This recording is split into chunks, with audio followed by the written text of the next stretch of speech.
भीष्म संकल्प के साथ पूज्य केशव बलिराम हेडगेवार ने राष्ट्रीय स्वयंसेवक संघ की नींव रखी थी। गुरु गोलवलकर ने इस विराट वृक्ष की जड़ और शाखाओं का अंतिम सांस तक विस्तार किया था। वहीं हमारे बीच उपस्थित परम आदरणीय सरसंघचालक श्री मोहन भागवत जी ने गुरु जी की इन महान परंपराओं को नई ऊर्जा प्रदान की है। परम आदरणीय सरसंघचालक जी श्री मोहन भागवत जी ने जो सांस्कृतिक पुनर्जागरण और नवचेतना का गुरु मंत्र हमें दिया है, उसका व्यापक प्रभाव देश के जनमानस पर पड़ा है। मान्यवर की उपस्थिति से हमारा रोम रोम पुलकित है। मान्यवर, इतिहास गवाह है कि भारत की इस पुण्य भूमि और दिव्य भूमि ने अपने ऊपर न जाने कितने दुष्ट आक्रांताओं का अत्याचार सहा है। हमारे पूर्वजों ने अपनी नसों में दौड़ने वाली रक्त की नदियों से गौरवशाली इतिहास लिखा है। बहुत सारे इतिहासकारों की ये सोच है कि आक्रांताओं ने हमें पराजित किया था, लेकिन मेरी सोच मान्यवर थोड़ी अलग है। मेरा मानना है कि हम हारे नहीं, हम समाप्त नहीं हुए, हम फिर से उठ खड़े हुए। लेकिन हमारी सभ्यता का अस्तित्व हमने बचा कर रखा। हम खड़े रहे आंधी में, झंझावत में, हमारे पैर डगमगाए जरूर, लेकिन महाराणा प्रताप, छत्रपति शिवाजी महाराज और गुरु तेग बहादुर जी महाराज के शौर्य और बलिदान ने हमारा अस्तित्व बचा लिया। 1947 में देश के बंटवारे के साथ ही हजारों साल से सांस्कृतिक रूप से इस देश के दो टुकड़े हो गए। अब संघ और परम आदरणीय मोहन भागवत जी की प्रेरणा से हमें एक अखंड और सामर्थ्यवान राष्ट्र के निर्माण के संकल्प को मनसा वाचा कर्मणा अपने जीवन में उतारना है। नहीं है अब समय कोई, नहीं है अब समय कोई गहन निद्रा में सोने का, समय है एक होने का न मतभेद में खोने का। बड़े बल राष्ट्र का जिससे वो करना मेल है अपना, स्वयं अब जाग कर हमको जगाना देश है अपना।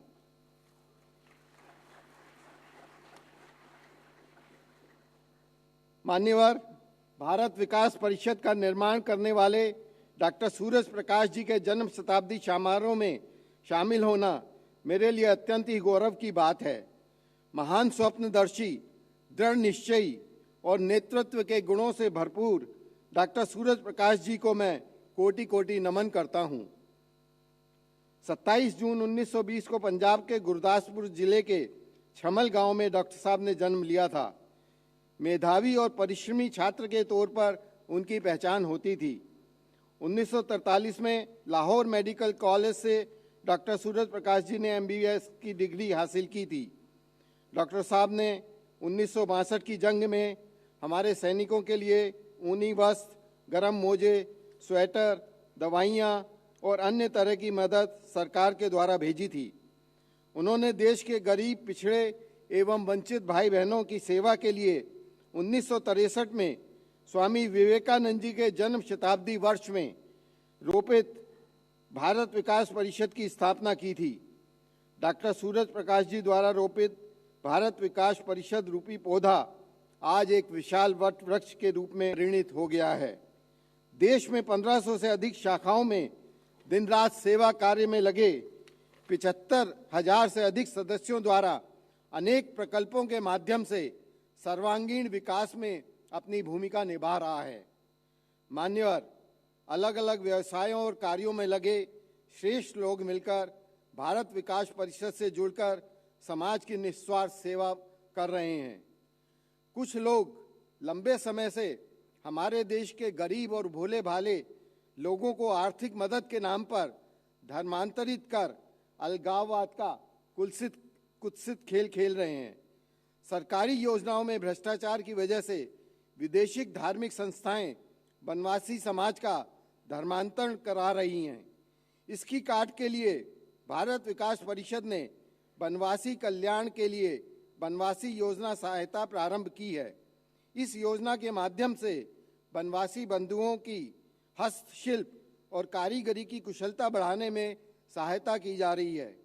असम के बोंगई गांव में कांची श्री शंकर मेडिकल सेंटर में 30 बेड के अस्पताल का निर्माण कराया जा रहा है। इस अस्पताल से वनवासी बंधुओं को अनेक रोगों का इलाज अपने इलाके में ही मिल सकेगा।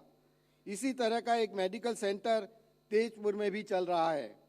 वनवासी बंधुओं को गुणवत्तापूर्ण शिक्षा देने के लिए अनेक स्थानों पर छात्रावासों का संचालन भी किया जा रहा है। सेवा सूत्र को व्यवहारिक रूप देने के लिए भारत विकास परिषद ने 13 विकलांग सहायता केंद्र स्थापित किए हैं। इस समय 1460 स्थायी प्रकल्प भी कार्य कर रहे हैं, जिनमें अस्पताल, स्कूल, डायग्नोस्टिक सेंटर, एम्बुलेंस इत्यादि शामिल हैं। भारत विकास परिषद के सेवा के साथ सनातनी संस्कार और नैतिक मूल्यों को भी अपनाने पर जोर देता है। भारत विकास परिषद संस्कार सूत्र के अंतर्गत राष्ट्रीय गान प्रतियोगिता, गुरु वंदन छात्र अभिनंदन, भारत को जानो, परिवार संस्कार एवं प्रौढ़ संस्कार शिविर का भी संचालन करता है। मित्रों, अगर सामर्थ्यवान श्रेष्ठ लोग भारत विकास परिषद के उद्देश्य को सफल बनाने के लिए अपना योगदान दें, तो इसका सीधा लाभ देश के गरीब और वंचित भाई बहनों को मिलेगा। थोड़ी सी आर्थिक मदद कर हम ना जाने कितने परिवारों के चेहरों पर मुस्कान ला सकते हैं। इससे देश के अलगाववादी ताकतों पर भी सही चोट पड़ेगी, क्योंकि मदद के नाम पर उनका राष्ट्र विरोधी एजेंडा फेल हो जाएगा। धानुका परिवार के प्रत्येक सदस्य का विश्वास मानवता की सेवा करने में है। हम सभी मानते हैं कि मानव सेवा ही सबसे बड़ी सेवा है। यही कारण है कि धानुका ने हमेशा से ही समाज के उस वर्ग के लिए कार्य करने में महत्वपूर्ण योगदान दिया है, जिनके पास सम्मानपूर्ण जीवन यापन के साधन नहीं थे, या फिर कुछ कमी थी, या फिर किसी समस्या से ग्रस्त थे। उन सभी के लिए धानुका ने सदा प्रयास किया है कि वह बेहतर जीवन जीकर समाज की मुख्य धारा में सम्मिलित हो सके। धानुका ने जीवन के विभिन्न चरणों में कार्य किया है तथा उसके अनुसार ही उन परियोजनाओं का विकास किया है। वृंदावन में तीर्थयात्रियों की सेवा के लिए हमारा धानुका आश्रम रमनरेती में है, जहां हम पिछले 100 वर्षों से इस पावन क्षेत्र में कृष्ण दर्शन अभिलाषी भक्तों की सेवा करते आए हैं। ऐसा नहीं है कि हमने शिक्षा से मुंह मोड़ा हो। हमने शिक्षा प्रणाली में भी अपना योगदान करने के लिए राजस्थान के रतनगढ़ में 2 और सालासर धाम में 1 उच्च माध्यमिक विद्यालय का निर्माण करवाकर विद्या भारती जयपुर को संचालित करने के लिए सौंप दिए हैं। कल के आत्मनिर्भर भारत का निर्माण करने के लिए प्रतिवर्ष धानुका समूह पिछड़े समुदायों के युवाओं के कौशल विकास के लिए 100 एकल विद्यालयों को सहायता प्रदान करता है। हम चिकित्सा के क्षेत्र में भी कार्य कर रहे हैं। हमारे ट्रस्ट ने उत्तर प्रदेश गोवर्धन मथुरा में एक डिस्पेंसरी का भी निर्माण कराया है, जिससे हम समाज के हर वर्ग की चिकित्सा आवश्यकताओं की पूर्ति कर सकें। अक्षय पात्र के सहयोग से हम भारत सरकार की मिड डे मील योजना के अंतर्गत हर 3 वर्षों में 1 करोड़ रुपए का अभिदान करते हैं। धानुका ने रामकृष्ण सेवा संस्थान वृंदावन को 1 करोड़ रुपए का अभिदान मैटरनिटी वार्ड के पुनर्निर्माण के लिए दिया था, जिसका उद्घाटन उस समय बिहार के राज्यपाल और वर्तमान में हमारे राष्ट्रपति महामहिम श्री रामनाथ कोविंद जी ने किया था। धानुका समय समय पर चिकित्सा कैंप का आयोजन करती है, जिसमें दवाइयों, चश्मे, कान की सुनने की मशीन तथा दूसरी चिकित्सा सुविधाएं प्रदान की जाती हैं। 1 दशक पहले धानुका ने पेयजल की महत्ता को पहचाना था। हम एक विशेष योजना को लेकर आए थे। इस योजना में हमारा सपना सम्मिलित था। इस अभियान का नाम था गांव का पानी गांव में और खेत का पानी खेत में, जिससे हम जल की आवश्यकता के विषय में सभी के लिए जागरूकता पैदा कर सकें। जल संरक्षण अभियान के भाग के रूप में हमने श्याम ढाक तीर्थ गोवर्धन एवं बरौली चौथ गांव तहसील दीग में एक तालाब को पुनर्जीवित किया। इसके अतिरिक्त धानुका ने सीकर जिला राजस्थान में 5 चेक डैम का निर्माण कराया है। कोविड-19 महामारी के साथ संघर्ष में धानुका ने ऑक्सीजन कंसंट्रेटर, ऑक्सीजन सिलेंडर और साथ ही 500 पल्स मीटर जरूरतमंद संस्थानों को प्रदान किए तथा साथ ही गरीबों के बीच भोजन और राशन का वितरण किया।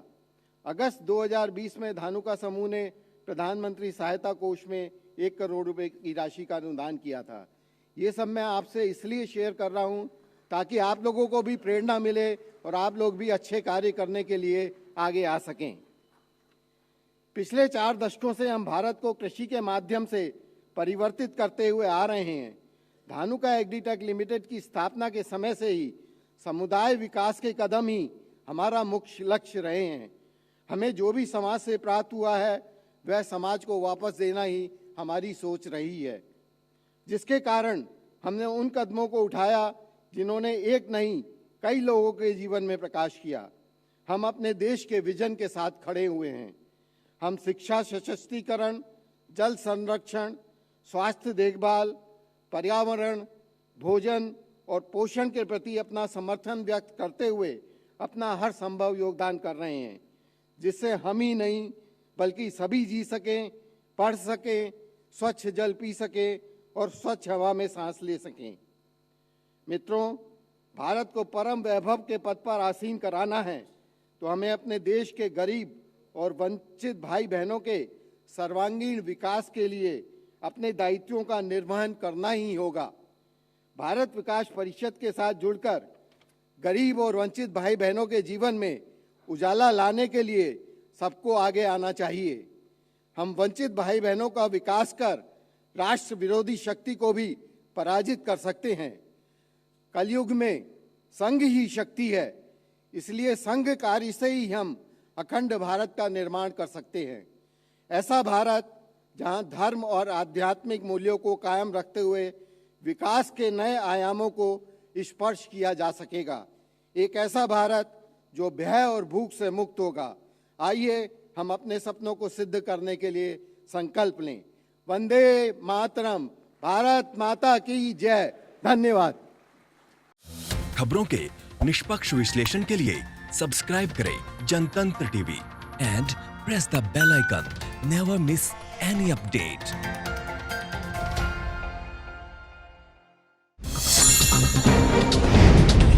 डाउनलोड कीजिए जनतंत्र टीवी ऐप को, जो कि अवेलेबल है गूगल प्ले और ऐप स्टोर पर।